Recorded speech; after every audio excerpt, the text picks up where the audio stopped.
did know other people were calling me the Berry Queen. I've never called myself the Berry Queen, but I know when I hear it, I know they're talking about me.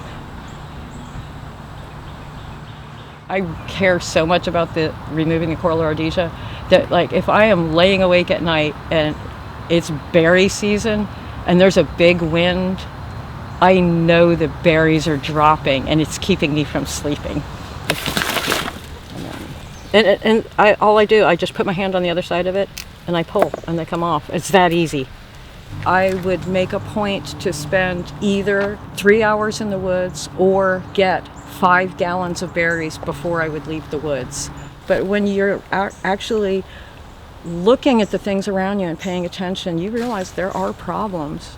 They call it a monoculture. There are places I have been where if you look under the trees, the only plant you see is the invasive, as literally as far as your eye can see. And that's what happens when invasives are left unchecked.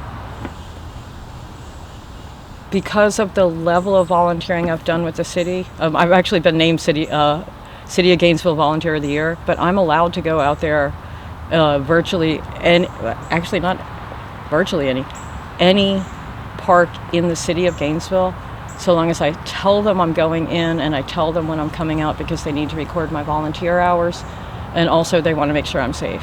There'll be a group of us next to a trail, and people will walk by and they'll say, "What are you doing?" And instead of just going, "Oh, I'm pulling invasives," I tell them what we're doing, and I show them what they're doing, and I invite them to join us, not necessarily on that date, but tell them when and where they can find out about opportunities for them to come out and help also.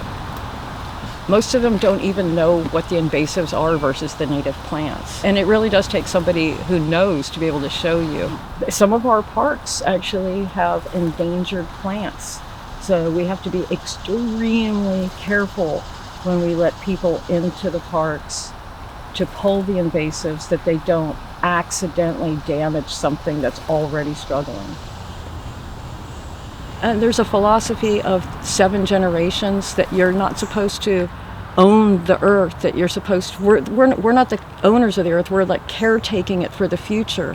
And we're doing a pretty terrible job of caretaking, so that's part of why I'm so passionate about it. I want there to be a beautiful future.